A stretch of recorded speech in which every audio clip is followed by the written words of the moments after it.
turn the page, and great atmosphere Friday night. As I look back at it, and the opportunity that we took and had to compete 13 different gymnasts was, I think, one of my bigger takeaways from that. But now we move to Arkansas and see, get another road test, which traditionally has been difficult for us there, and they're a much improved team. They've added some pieces in the last couple of years that really make them competitive, and as you know, they made semifinals last year for the first time in a long time. Certainly have a great deal of respect for them and that program, and we understand that we'll be tested, so we're not going to be able to take anything for granted. I don't know what the weather's going to do in terms of the plans that we have for this week, but we'll take it day to day, and right now the 5 minutes in front of our face is our Monday training, so here we go.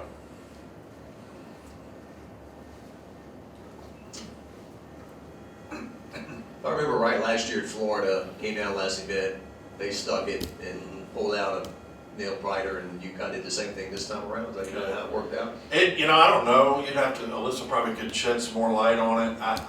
That meet, it feels like for a good portion of the time that I've been here, it comes down to a 10th or so, almost every year, one way or another. And they've beaten us several times in a row, and then we'll turn the table and beat them a couple times in a row, and it's just one of those meets where both teams seem to bring out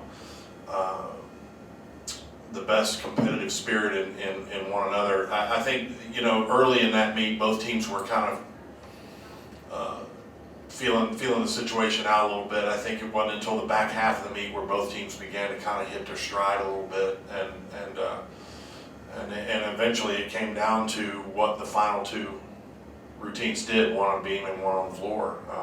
We led, I guess, the whole way until about halfway through that final rotation, and then things got rolled over, and we really had to have those back three floor routines hit. What did you make of Kylie Cohen's first competition beam? Tremendous. I'm just proud of her work ethic and the way that she's been diligent. I tell these kids all the time, you come to college and you have this vision of how you want it to go, and it's rare that vision of exactly the way you drew it up in your head is the way that it would go. And Kylie Cohen was, if she wasn't at the top of everybody's board as a recruit, she was right near it. And as a freshman coming out of injury and struggled a little bit to get going, and I'm just proud of her persistence and her work ethic and her character and the way that she has gone about her business. She's not an excuse maker. She doesn't look to point a finger or place blame on other things. She accepts responsibility for her own outcome, and just exactly the kind of person you want to see great things happen to. And so for her to get out there and to have success in her first routine was tremendous. I was very, very happy for her, and for our team too, because she's very steady on that event, very incredibly consistent, and she seemed very confident and was poised for the moment. And I think she's very much a great competitor, sort of a gamer in a lot of ways. We got a bunch of those we're finding out. I'm not sure if over the last 3 days if you guys are going to progress Haley on to more events yet, and then also KJ Johnson, do you have any update on her? Nothing really, just to share more than I already have on either of those fronts. Although I will say I was at my daughter's cheer nationals over the weekend, so I haven't gotten the full report from the medical people. I will as soon as I leave here, and I'll have a better estimation. I assume we're going to try to progress Haley, whether that means fully functional on another event yet or not, but I'm sure we'll be adding more to her plate. KJ is really, it's going to depend on where her strength and where her comfort level is. She talked like she could have vaulted Friday night. Whether or not, that's not an official medical thing, it's just what she was what she was saying. So get a better sense of that as we go. You know, the thing about KJ was she was already vaulting, and we had intended to use her on floor Friday night before we had the ankle happen while we were on the road at Oklahoma, kind of just letting her get her feet wet. And so I just don't know. I don't know what. My anticipation is that she'll be back on vault sooner than later.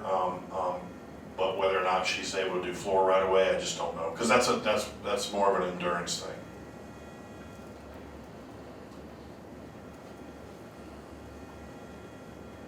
There's no such thing as pacing yourself, I guess, especially in front of Not in this league. in front of 13,500. But do you feel like the veterans that came back from last year's team, they understand the calendar better, or maybe they know how long the season is and what it takes to win a national championship?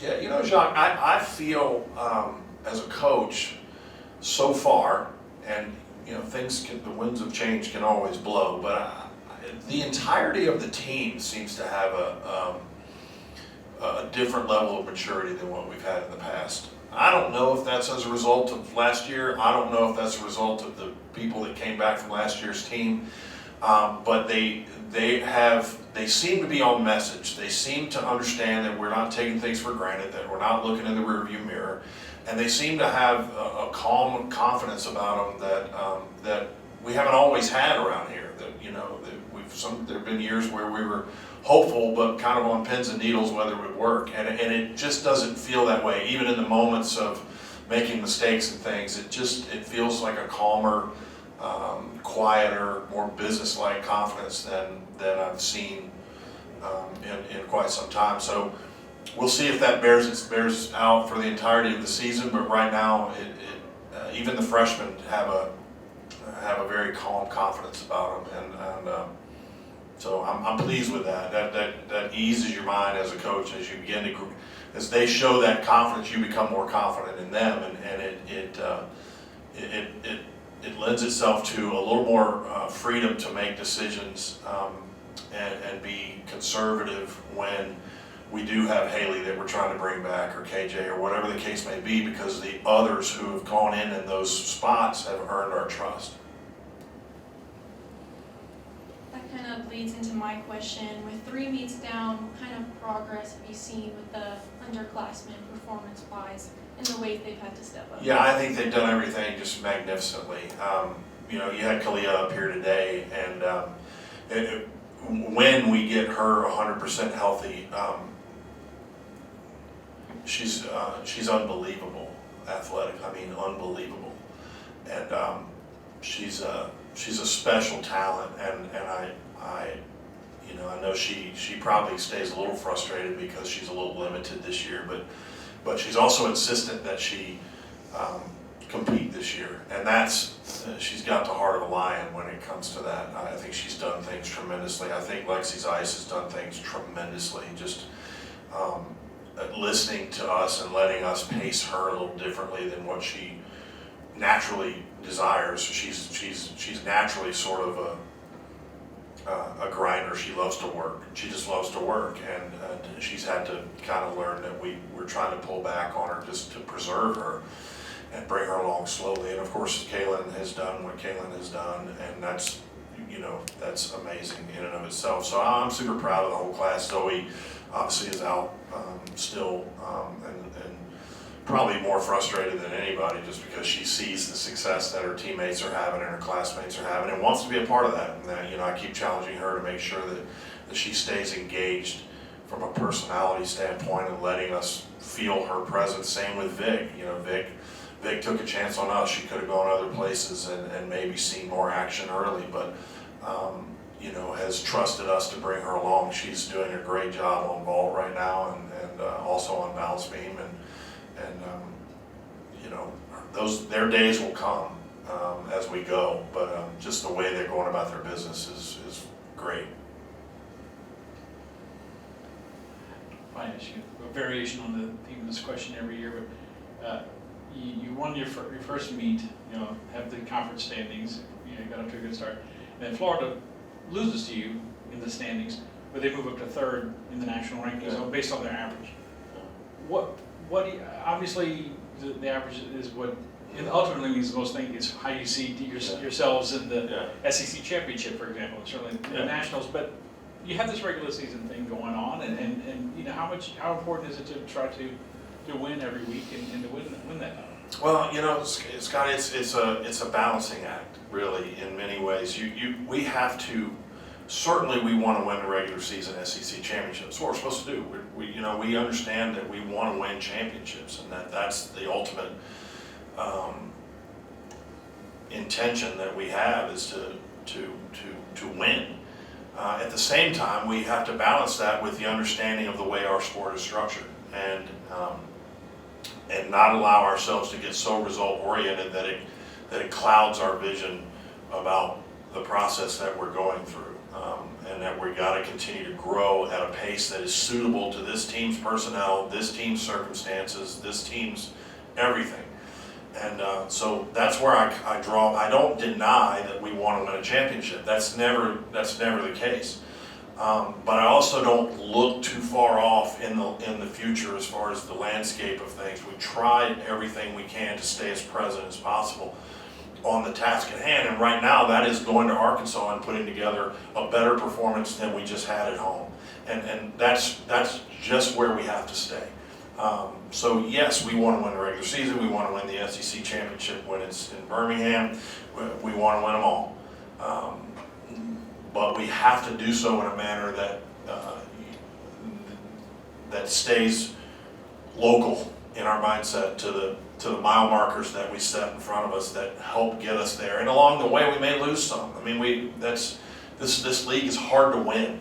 It's especially the regular season, because you got to beat them all individually, you know,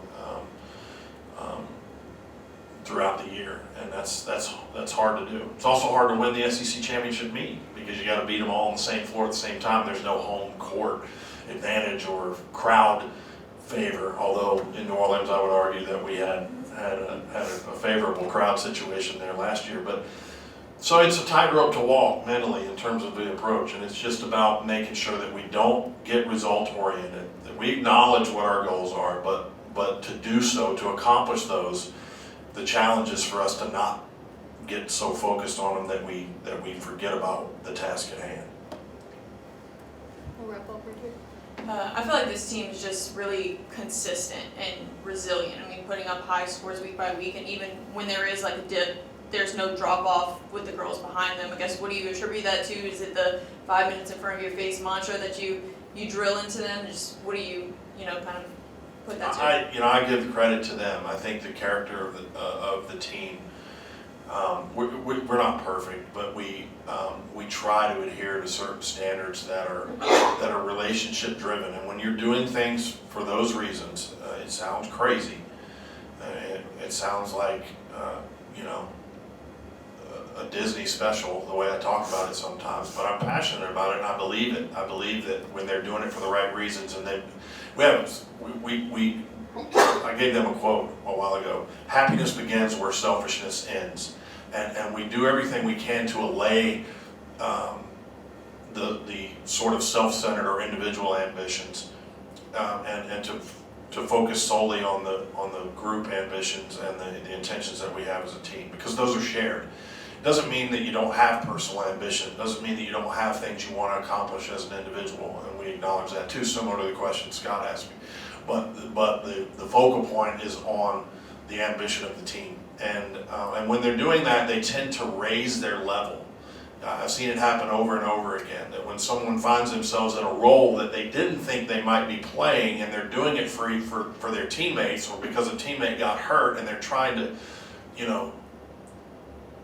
bring the group up or honor that person or whatever, and they're doing it for selfless reasons, they tend to rise to a level. But if they do it for selfish ambition, they tend to get tight, because there's this sort of doomsday thing, I want this so bad for myself. And when you want things for other people, it tends to elevate your own performance. And I just truly believe that. And I think it takes the character of the young women that are on our team to believe in that as part of who we are. And they have tremendous character.